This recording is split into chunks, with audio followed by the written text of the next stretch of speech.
اے مسلمان سنی نقطہ درس قرآنی میں ہے، اے مسلمان سنی نقطہ درس قرآنی میں ہے، عظمت اسلام و مسلم سے قربانی میں ہے، عظمت اسلام و مسلم سے قربانی میں ہے۔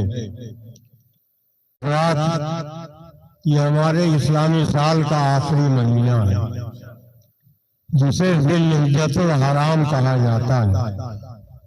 اس ماہ مبارک کی 9 تاریخ کو یوم عرفہ کہا جاتا ہے، اور یوم عرفہ وہ دن ہے کہ جس دن روزہ رکھنے کی بڑی فضیلت آئی ہے۔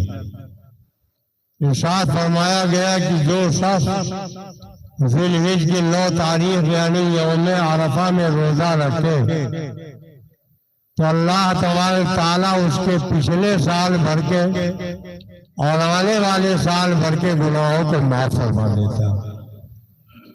ہاں البتہ 10، 11، 12 تاریخیں یہ وہ تاریخیں ہیں جو اللہ کی طرف سے بندوں کے دعوت کی ہیں، اس لیے ان تاریخوں میں روزہ رکھنا حرام ہے اور اس میں روزہ رکھنے کی قطعاً اجازت نہیں ہے۔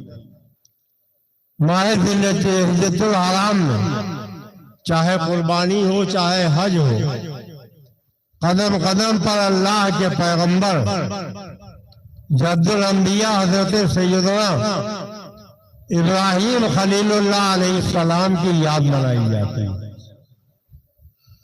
حضرت سیدنا ابراہیم خلیل اللہ رب العزت جل مجدہ الکریم کے بڑے چہیتے پیغمبر ہیں۔ انہیں اللہ نے اپنا خلیل یعنی دوست بنایا۔ یوں تو کم و بیش 1,24,000 انبیاء و مرسلین اس دنیا میں آئے، مگر ان میں حضرت سیدنا ابراہیم خلیل اللہ علیہ السلام کو اللہ تعالیٰ نے نرالی شان اور انوکھی آن عطا فرمائی تھی۔ انہوں نے اعلان فرمایا، قرآن حکایت کر رہا ہے، ان صلاتی و نسکی محیایا و مماتی للہ رب العالمین، بے شک میری نماز، میری قربانی، میری زندگی اور میری موت سب اللہ رب العزت کے لیے ہے۔ حضرت سیدنا ابراہیم خلیل اللہ علیہ السلام جب آنکھیں کھولی تو دیکھا پوری دنیا شرک کی لعنت میں گرا۔ لوگ کہتے ہیں حضرت ابراہیم کے باپ کا نام آدر تھا، حالانکہ باپ کا نام تارق تھا جو موعد تھے، یعنی انہوں نے نہ تو بت بنایا، نہ بت کی پوجا کی، نہ شرک میں وہ ملوث ہوئے۔ کچھ لوگ دلیل دیتے ہیں کہ قرآن میں آدر کو حضرت ابراہیم کا باپ کہا گیا۔ تو عرب ملکوں میں یہ رواج ہے، آج ہمارے ہاں ہندوستان میں بھی یہ طریقہ ہے کہ بہت سے بچے اپنے چچا اور بڑے ابا کو ابا کہہ کے یاد کرتے ہیں۔ اس لیے قرآن پاک میں آدر کو حضرت ابراہیم کا باپ کہا گیا، مگر وہ حقیقت یہ ہے کہ حضرت ابراہیم کے باپ نہیں بلکہ چچا تھا۔ حضرت ابراہیم خلیل اللہ علیہ السلام نے دیکھا کہ پوری قوم شرک کی لعنت میں گرفتار ہے، اور نمرود براہ راست خود خدا بن بیٹھا ہے، لوگوں سے اپنی پرستی کرواتا ہے، انا ربکم الاعلی کی صدائیں بلند کرتا ہے۔ کچھ لوگ ستاروں کی پوجا کرتے ہیں، کچھ چاند کی پوجا کرتے ہیں، کچھ سورج کی پوجا کرتے ہیں۔ اللہ کے پیغمبر نے انہیں طرح طرح سے سمجھایا کہ جو اپنی آپ مدد نہیں کر سکتے، اگر تم ان کی پرستی کرو گے، عبادت کرو گے، تو تمہاری کیا مدد کریں گے؟ مگر قوم اس قدر اندھی تھی کہ حضرت ابراہیم خلیل اللہ علیہ السلام کی کوئی بات سمجھنے کو تیار نہ تھا۔ حضرت ابراہیم خلیل اللہ علیہ السلام کی ایک تقریر کو قرآن میں بڑے انوکھے اور فصیح انداز میں بیان فرمایا. فلما جن علیہ اللیل رأى کوکبا قال هذا ربی فلما افلت قال یا قوم انی بریء مما تشرکون. جب رات کا وقت آیا آسمان میں جگمگاتے ہوئے چاند ستارے نظر آئے تو اللہ کے خلیل نے اپنے قوم سے پوچھا اے لوگوں کیا ان تاروں کو تم میرا رب ٹھہراتے ہو؟ لوگوں نے کہا ہاں.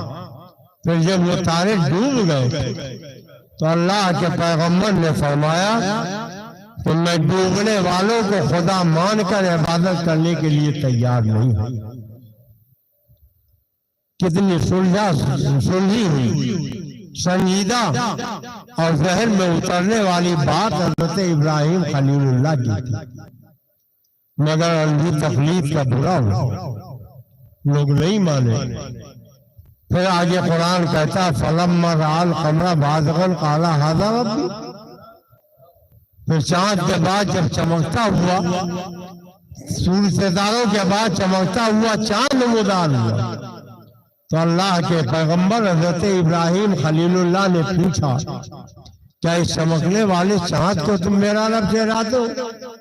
لوگوں نے کہا ہاں. فلما افلت قال لئن لم يهدني ربي لأكونن من القوم الضالين. پھر جب وہ بھی ڈوب گیا تو فرمایا کہ اگر میرا رب ہدایت نہ کرتا تو میں بھی ڈوبنے والوں کو خدا مان کر محبت کے لیے تیار ہو جاتا. مگر اب بھی قوم کو سمجھ میں نہیں آیا. رات بیت گئی، سویرا ہوا، خاور مشرق یعنی سورج اپنی پوری تمازت کے ساتھ آسمان دنیا میں چمکتا ہوا نمودار ہوا. فلما رأى الشمس بازغة قال هذا ربي هذا اکبر. قرآن کہتا ہے جب چمکنے والے سورج کو اللہ کے خلیل نے دیکھا تو فرمایا کیا تم اس چمکنے والے سورج کو میرا رب ٹھہراتے ہو؟ یہ تو ان سب میں بڑا ہے. فلما افلت قال یا قوم انی بریء مما تشرکون. پھر جب وہ بھی ڈوب گیا تو فرمایا اگر میرا قوم ہدایت نہ کرتا، میری قوم ہدایت نہ فرماتی، میرا رب ہدایت نہ فرماتا تو میں بھی تمہاری طریقے سے گمراہی میں مبتلا ہو جاتا. پھر اللہ کے خلیل نے فرمایا انی وجہت وجہی للذی فطر السماوات والارض حنیفا وما انا من المشرکین. میں نے اپنا رب اس کو مانا جس نے زمین پیدا کی، آسمان پیدا کیا، چاند پیدا کیا، سورج پیدا کیا، ستارے پیدا کیے، پوری کائنات کا جو خالق و مالک ہے میں اسی کو اپنا رب ٹھہراتا ہوں. بجائے اس کے کہ نمرود آپ کا کلمہ پڑھ کے ایمان لاتا، ہدایت قبول کرتا، آپ کے دشمنی پر آمادہ ہو گیا. اس نے کہا اے ابراہیم تم اپنا رب کسے بتاتے ہو؟ حضرت سیدنا ابراہیم خلیل اللہ علیہ السلام نے فرمایا ربی الذی یحیی و یمیت. میرا رب وہ ہے جو زندگی اور موت دیتا ہے. نمرود نے ایک قید خانے سے قیدی کو بلایا جس کو پھانسی کی سزا سنائی جا چکی تھی، اسے آزاد کر دیا. کہا دیکھو اس کو پھانسی مقدر ہو چکی تھی مگر میں نے اس کو رہا کر کے گویا زندہ کر دیا تو میں بھی زندگی لیتا ہوں. ایک راہگیر کو پکڑا اور پکڑنے کے بعد اس کو قتل کروا دیا. کہا دیکھو یہ زندہ تھا مگر میں نے اس کو موت کا گھاٹ اتار دیا، گویا میں بھی زندگی اور موت دینے کا اختیار ہوں. حضرت ابراہیم خلیل اللہ علیہ السلام نے سمجھا کہ نمرود کے سر میں بھیجا کے بجائے سڑا ہوا تردد ہے، یہ اس طریقے سے نہیں سمجھے گا تو فرمایا ربی الذی یاتی بالشمس من المشرق یاتی بہا من المغرب، میرا رب وہ ہے جو سورج کو پورب سے نکال کے پچھم میں غروب کرتا ہے۔ اگر تو خدائی کا دعویٰ کرتا ہے تو روزانہ نہ صحیح، 2-4 مہینے نہ صحیح، 1 دن نہ صحیح، ایک ہی آن کے لیے سورج کو پچھم سے نکال کے دکھا دو۔ قرآن کہتا فَبُہِتَ الَّذِي كَفَرَ، تو کافر مبہوت ہو گیا، کوئی جواب نہیں ملتا۔ ہونا تو یہ چاہیے تھا کہ مبہوت ہونے کے بعد نمرود اللہ کے خلیل کی بات مان لیتے، حق قبول کر لیتا، مگر حق کا قبول کرنا ہر ایک کے نصیبے میں نہیں ہے۔ کچھ لوگ حق دھرمی پر آمادہ ہو جاتے ہیں، جہالت پر وہ آمادہ ہو جاتے ہیں۔ وہ بھی ہر دھرمی پر آمادہ ہو گیا اور اس نے کہا ابراہیم اگر تم میرے سامنے سر نہیں جھکاؤ گے تو میں تمہیں جلا کے خاکستر کر دوں گا۔ حضرت ابراہیم خلیل اللہ علیہ السلام بابل کے قریب پیدا ہوئے تھے۔ انہوں نے ہجرت کے مصر گئے اور حضرت ابراہیم خلیل اللہ علیہ السلام کی طرز زندگی یہ تھی کہ ہمیشہ وہ لنگر چلایا کرتے تھے، اکیلے کبھی کھانا نہیں کھاتے تھے۔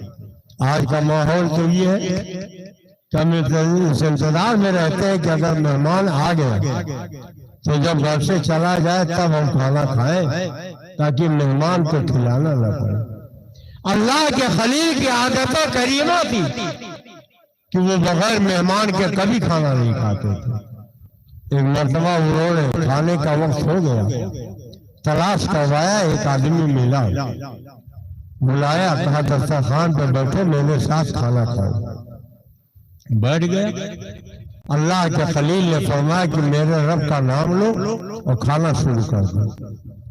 تو اس نے کہا کہ میں نے کبھی بھی تمہارے رب کا نام نہیں لیا اور 2 لقمے کھانے کے لیے میں اپنی عادت سے بغاوت نہیں کر سکتا۔ میں تمہارے رب کا نام نہیں لوں گا، کھانا کھلانا ہو تو کھلاؤ، نہ کھلانا ہو تو میں واپس جانا ہوں۔ اللہ کے خلیل نے فرمایا میں تو اپنے رب ہی کے نام پہ کھلاؤں گا، اگر رب کا نام لینا چاہتے ہو تو لے لو، میں تمہیں کھلا دوں گا، ورنہ چلے جاؤ۔ وہ چلا گیا۔ اللہ رب العزت نے وہی فرمائی اور فرمایا کہ اے ابراہیم یہ بتاؤ تم نے میرے بندی کو ناراض کیوں کر دیا؟ اور کیا مولا وہ تیرا نام نہیں لینا چاہتا تھا، اس لیے میں نے اس کو کھانا کھلانے کے بجائے بھوکا دروازے سے واپس کر دیا۔ اللہ نے فرمایا ابراہیم بتاؤ اس کی عمر کتنی ہوگی؟ تو فرمایا کہ مولا تقریباً 70 سال کی ہوگی۔ کہا وہ میرا نام 70 سال سے نہیں لے رہا ہے اور اس کے باوجود میں اس کو کھانا کھلاتا ہوں، پانی پلاتا ہوں، نعمتیں دیتا ہوں، اور تم ایک وقت کا کھانا نہیں کھلا سکے؟ جاؤ میرے اس بندے کو بلاؤ، وہ میرا بندہ ہے، اسے کھانا کھلاؤ۔ حکم ہوا، اللہ کے خلیل گئے، اسے تلاش کر کے لائے، دسترخوان پہ بٹھایا، کہا لو بھائی کھانا کھاؤ۔ اس نے کہا پہلے بھی آپ نے بٹھایا تھا اور کہا تھا میرے رب کا نام لو، کھانا شروع کر دو، میں نے نام نہیں لیا، آپ نے دسترخوان سے اٹھا دیا، پھر دوبارہ آپ بلا کے لائے ہو تو میں آپ کے رب کا نام تو نہیں لوں گا۔ اب بتائیے آپ نے پہلے جب ہمیں یہاں سے لوٹا دیا تھا تو دوبارہ کیوں بلایا؟ تو اللہ کے خلیل نے فرمایا کہ جس خدا کا نام لے کر میں نے تمہیں کھانے کے لیے کہا تھا اس خدا نے میرے پاس وہی بھیجی کہ 70 سال سے وہ میرا نام نہیں لیتا، میں اس کو کھانا کھلاتا ہوں، پانی پلاتا ہوں، نعمتیں اس کے لیے مہیا کرتا ہوں، تم ایک وقت کھانا نہیں کھلا سکتے، اس لیے میں اللہ ہی کے حکم پہ تمہیں بلا کے لایا ہوں۔ تو اس اجنبی نے کہا کہ جب تمہارا رب اتنا کریم ہے کہ میں اس کا نام بھی نہیں لیتا اور اس کے باوجود اس نے بلوا کے مجھے دسترخوان پہ بٹھایا ہے، تو ابراہیم کھانا میں بعد میں کھاؤں گا، پہلے مجھے اپنے رب کا کلمہ پڑھا کے مسلمان بناؤں گا۔ کلمہ پڑھایا، اسے دائرے اسلام میں داخل کر دیا۔ یہ اللہ کے خلیل ہے۔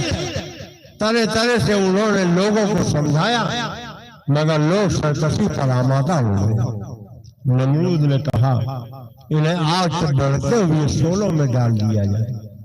تقریباً 45 فٹ اونچی دیوار کھڑی تھی، 45 فٹ کے قریب لمبا چوڑا ایک آتش کدہ بنوایا۔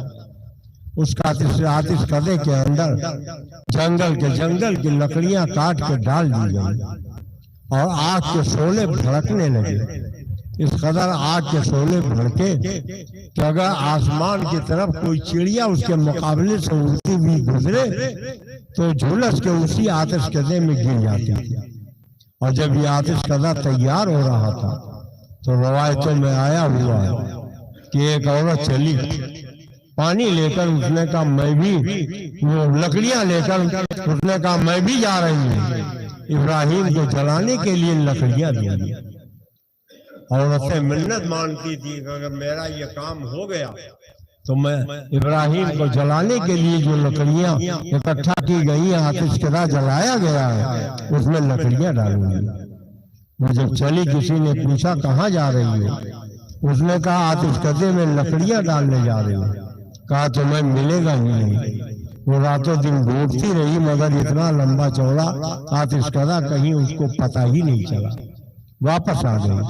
روایتوں میں ہے کہ جب آگ کے شعلے بھڑک رہے تھے تو یہ گرگٹ جسے آپ آئے دن مارتے رہتے ہیں یہ بھی چلا، اور چلنے کے بعد آگ کے قریب پہنچ کے دور ہی سے پھونک مارنے لگا۔ کسی نے کہا تیرے اس پھونک سے اتنے بڑے آتش کدے پہ کیا اثر پیدا ہوگا؟ اس نے کہا اثر پیدا ہو یا نہ ہو مگر مجھے جتنا میرے رب نے طاقت دی ہے ابراہیم کو ختم کرنے کے لیے میں اس کا استعمال کروں گا۔ اللہ کے پیارے رسول نے ارشاد فرمایا کہ چونکہ اس نے آتش کدے میں پھونک ماری تھی اس لیے شریعت میں یہ تمہیں حکم دیا گیا کہ تم قیامت تک گرگٹ کو مارو اور اس کو مارنے میں تمہیں ثواب ملے گا۔ حضرات جب آگ کے شعلے بھڑکنے لگے تب مشورہ ہونے لگا کہ آگ کے قریب جو جائے وہ جلد جاتا ہے، ابراہیم کو کیسے آگ میں ڈالا جائے؟ تو شیطان آ گیا، اس نے منجنیق بنا کے دکھائی، کہا یہ منجنیق ہے، بانس کے بڑے بڑے پٹے لگائے گئے، اس میں جھولے کے طریقے سے ابراہیم علیہ السلام کو بٹھا دیا جائے اور دور ہی سے لے کے پھینکا جائے جو آگ کے شعلوں میں جا کے پہنچ جائے۔ حضرت سیدنا ابراہیم خلیل اللہ علیہ السلام کے ہاتھ باندھ دیے گئے، ان کے پیر باندھ دیے گئے اور شیطان کے مشورے پر انہیں منجنیق میں بٹھا دیا گیا اور چند آدمیوں نے بانس کو پکڑا، آتش کدے کی طرف لے کر چلے اور جب اچھالا تو اللہ کے معصوم فرشتے اس کو دیکھنے کے بعد کہاں اٹھے؟ آسمان سے ہوا کا فرشتہ آیا، اس نے کہا اے اللہ کے خلیل آپ مجھے اجازت دیجئے میں تیز ہوا کے جھونکے سے ان بھڑکتے ہوئے آتش کدہ کے شعلوں کو سرد کر دوں گا۔ حضرت ابراہیم نے فرمایا کہ مجھے تمہاری کوئی حاجت نہیں۔ پانی کا فرشتہ آیا جو بادل کو متعین ہے، اس نے کہا اے اللہ کے خلیل آپ مجھے اجازت دیجئے میں اتنا بارش کروں گا کہ یہ بھڑکتے ہوئے شعلے سرد ہو جائیں گے۔ فرمایا مجھے تمہاری کوئی حاجت نہیں۔ حضرت جبریل آئے، انہوں نے کہا اے اللہ کے خلیل اگر کوئی حاجت ہو تو بتائیے۔ فرمایا مجھے تم سے کوئی حاجت نہیں۔ کہا میرے رب سے اگر کوئی حاجت ہو تو بتائیے۔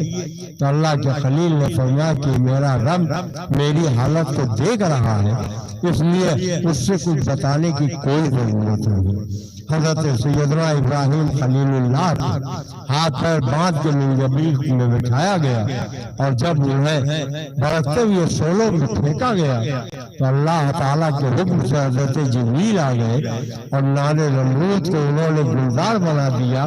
قدرت اعلان کر رہی تھی یا نار کونی بردن و سلاما علی ابراہیم، اے آگ ابراہیم کے لیے سلامتی بن جا۔ آج بھی ہو جو ابراہیم سے ایمان پیدا آج کر سکتی ہے اندازے گنجتا پیدا۔ جب نمرود نے سوچا کہ اب تو ابراہیم جل کے خاکستر ہو گئے ہیں، ان کے وجود کو آگ نے نگل لیا ہوگا، اور جب جا کر آتش کدہ کو دیکھا تو آگ کے شعلے سرد پڑ چکے تھے۔ حضرت ابراہیم خلیل اللہ ہاتھ بھی کھلا ہوا تھا، پیر بھی کھلے ہوئے تھے، اور وہ ایک خوبصورت آرام دہ باغ تھا، اس میں چہل قدمی کر رہے تھے۔ گویا پتا چلا کہ قدرت جب اپنے بندے کو بچانا چاہتی ہے تو دنیا کی کوئی طاقت اسے مٹا نہیں سکتی۔ کیا آئے دن آپ نہیں دیکھتے کہ ہمارے آپ کے آقا کو جب مکے کے دشمنوں نے مٹانا چاہا تو اللہ نے مکڑی کے چالے سے بچا لیا، کبوتر کے انڈے سے بچا لیا، اور جب ابرہہ کو مٹانا چاہا تو اللہ تعالیٰ نے کنکر سے مٹا دیا، پتھر سے مٹا دیا۔ گویا وہ مٹاتا ہے تو عجب شان ہوتی ہے، بچاتا ہے تو عجب شان ہوتی ہے۔ اللہ رب العزت جل مجدہ الکریم نے حضرت ابراہیم خلیل اللہ علیہ السلام کو بچا لیا۔ حضرت ابراہیم نے دعا مانگی تھی، وَاجْعَلْ لِي لِسَانَ صِدْقٍ فِي الْآخِرِينَ، اے میرے پروردگار آنے والی نسلوں کی زبانوں پر میرے ذکر جمیل کو جاری کر دے۔ آج صدیاں بیت رہی ہیں، حضرت سیدنا ابراہیم خلیل اللہ علیہ السلام کی ایک روایت میں 80 سال کی عمر ہو گئی تھی، ایک روایت میں 120 سال کی عمر ہو گئی تھی، کوئی اولاد نہیں تھی۔ آپ کی بیوی حضرت سارہ نے مشورہ دیا کہ میرے ذریعے آپ کو اولاد نہیں مل رہی ہے، آپ ہاجرہ سے شادی کر لو۔ انہوں نے ہاجرہ سے شادی کیا، 80 یا 120 سال کی عمر میں آپ کے ہاں بڑھاپے میں حضرت اسماعیل پیدا ہوئے، اور جب اللہ نے حکم دیا تو انہیں ذبح کرنے کے لیے لے کر چڑھے۔ حضرت ابراہیم خلیل اللہ علیہ السلام نے یہ اعلان کر دیا کہ ہم خدا کی مرضی کے لیے اپنا وطن بھی چھوڑ سکتے ہیں، اپنی جان بھی دے سکتے ہیں، اپنے اولاد کی قربانی بھی پیش کر سکتے ہیں۔ اور اللہ تبارک تعالیٰ نے قیامت تک کے مسلمانوں پر جو صاحب استطاعت ہے یہ قربانی واجب قرار دے دیا کہ جب تمہیں موقع ملے، اللہ تمہیں وسعت دے تو اپنے مال کی قربانی اللہ کی بارگاہ میں پیش کیا کرو۔ مگر آج لوگ میلے بہانے کرتے ہیں۔ ایک گھر میں اگر 10 آدمی ہیں، ہر ایک کے پاس موبائل ہوتا ہے، کسی کے پاس 20,000 کا موبائل ہے، کوئی 30-40,000 کا موبائل لے کے گھوم رہا ہے، کوئی 50,000 کا موبائل لے کے گھوم رہا ہے، کوئی 1,00,000-1,50,000 کا موبائل لے کے گھوم رہا ہے۔ مگر جب قربانی کا موسم آتا ہے تو کہتے ہیں ابا اپنی طرف سے قربانی کرا لیتے ہیں۔ ایک موبائل کے گھر میں کام چل سکتا ہے، مگر 10 لوگ ہیں تو 10 موبائل ہونا چاہیے۔ اور قربانی کا ایک حصہ اگر آپ لے لیں گے تو زیادہ سے زیادہ 3-4 ہزار روپے خرچ ہو گئے۔ وہ خرچ کرنے میں آپ کو کنجوسی نظر آتی ہے، آپ کو غریبی نظر آنے لگتی ہے۔ اللہ نے اگر توفیق دیا ہے تو اپنے مال کو دین کے راہ میں بھی خرچ کرو۔ اگر آپ صاحب استطاعت ہو یعنی تقریباً 50-55 ہزار روپے رہنے کے لیے مکان، پہننے کے لیے کپڑا، کام کرنے کے لیے اوزار، جو حاجتیں اصلیہ ہیں، ان کے علاوہ اگر آپ کے پاس موجود ہے تو گھر میں جتنے لوگ ہیں سب کو اپنی طرف سے قربانی کرنا واجب ہے۔ اگر 10 لوگ ہیں تو 10 کو اپنی طرف سے قربانی کرنا چاہیے۔ یہ کوئی ضروری نہیں ہے کہ آپ 10,000 روپے کا بکرا لے کے قربان کریں۔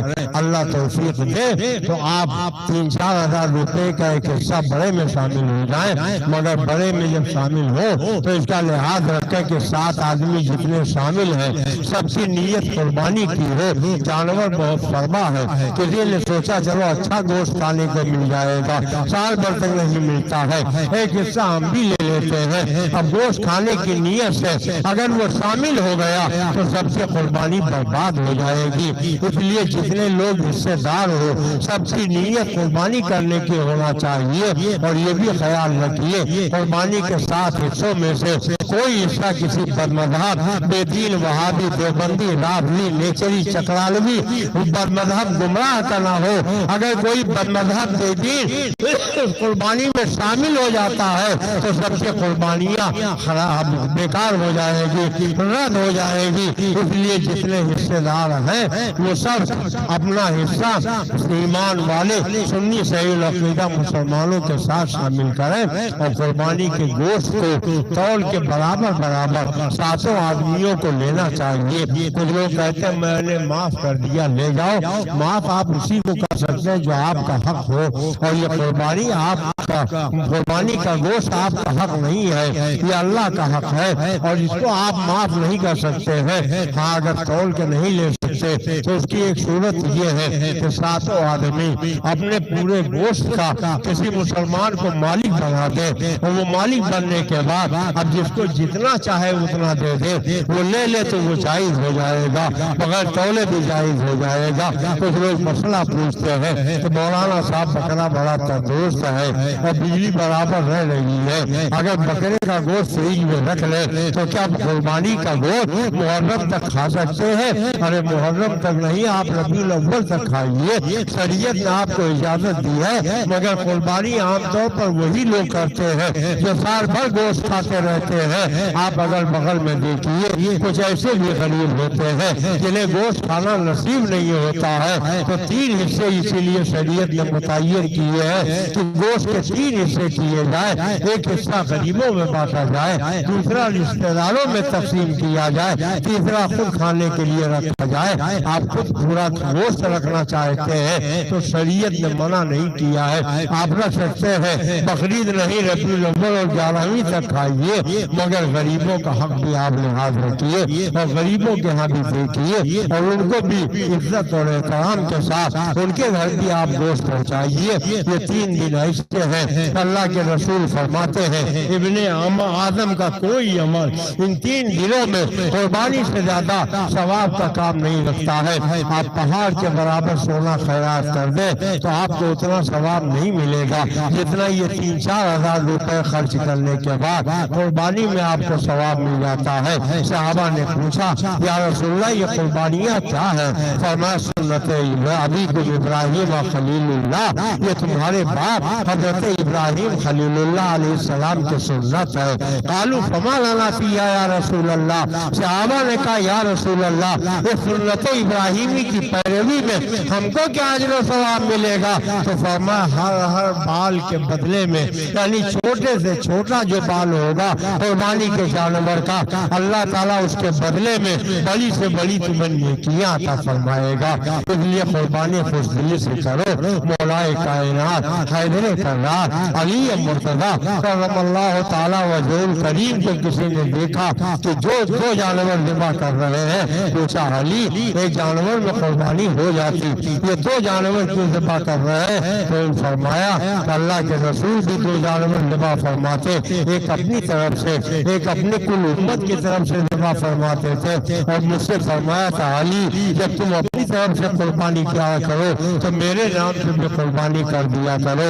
اس لیے اگر اللہ توفیق دے تو آپ اپنے ماں باپ، دادا دادی اور دادا پیر استاد کسی ولی کسی بزرگ کے نام سے بھی قربانی کرو، اور اپنے آقا و مولا سید عالم کے نام کی بھی قربانی کرو۔ صحابہ کرام بالخصوص افضل الخلق بعد الانبیاء پیارے والے نبی حضرت سیدنا صدیق اکبر کے نام سے قربانی کرو، دوسرے خلیفہ امیر المومنین حضرت عمر کے نام سے قربانی کرو، حضرت عثمان کے نام سے قربانی کرو، مولا علی کے نام سے قربانی کرو، حسنین کریمین کے نام سے قربانی کرو، غوث پاک کے نام سے قربانی کرو، شیخ العالم کے نام سے قربانی کرو۔ اللہ توفیق دے تو اپنے بزرگوں کے نام سے بھی آپ قربانی کیجئے، اپنے ماں باپ کے نام سے بھی قربانی کیجئے، مگر آپ کے اوپر اگر واجب ہے اور آپ نے اپنی طرف سے قربانی نہیں کیا تو ترک واجب کا عذاب آپ کے اوپر ہوگا۔ اس لیے قربانی کے یہ 3 دن ایسے ہیں جس میں اللہ کو جانوروں کا خون بہانا ہی زیادہ پسند ہے، اس لیے ان 3 دنوں میں آپ قربانی ضرور کریں اور اس کا لحاظ رکھیں۔ جتنے لوگ ہیں گھر میں اگر مالک نصاب ہے تو ان کو اپنی طرف سے قربانی کرنا واجب ہے۔ انشاءاللہ تبارک تعالیٰ آپ کے جامع مسجد میں عید اضحیٰ کی نماز 2 دسمبر کو، 17 جون کو، 10 ذی الحجۃ الحرام شام کو 6:30 بجے ٹھیک ادا کی جائے گی. اگر اللہ توفیق دے تو 5:30 بجے یا 6 بجے آپ آ جائیے تاکہ قربانی کے ضروری مسائل آپ کو بتائے جائے, اہم مسائل آپ کو بتائے جائے. قربانی کے کچھ ضروری مسائل سننے کے لیے آپ تھوڑا پہلے آئیے گا, تقریر ہوگی اور نماز انشاءاللہ تبارک تعالیٰ اس جامع مسجد میں 6:30 بجے عید اضحیٰ کی ہوگی. دوشنبہ کے دن آپ لوگ یہاں آئیے گا, نماز عید اضحیٰ ادا کیجیے گا اور نماز کے بعد پھر اللہ توفیق دے تو قربانی کیجیے گا اپنی طرف سے, اپنے گھر والوں کی طرف سے, اپنے پیر استاد کی طرف سے, اپنے ماں باپ کی طرف سے, اپنے دادا دادی کی طرف سے. آپ جس کی جائیداد پہ عیش کر رہے ہو, کیا کبھی آپ نے سوچا کہ اس باپ کے نام پہ بھی قربانی ہونا چاہیے, ماں کے نام پہ بھی قربانی ہونا چاہیے, دادا دادی کے نام پہ بھی قربانی ہونا چاہیے, نانا نانی کے نام پہ بھی قربانی ہونا چاہیے. ہیلے بہانے مت کرو, ہیلے بہانے اللہ کو پسند نہیں ہے. اللہ نے اگر توفیق دیا ہے تو آپ اپنے مال کی قربانی پیش کیجیے, جانور کو راہ مولا میں ذبح کیجیے. اللہ تبارک و تعالیٰ ہم سب کو عید قربہ کی برکتوں سے مالا مال فرمائے اور قربانیاں کرنے کی توفیق عطا فرمائے. السلام علیکم ورحمۃ اللہ وبرکاتہ.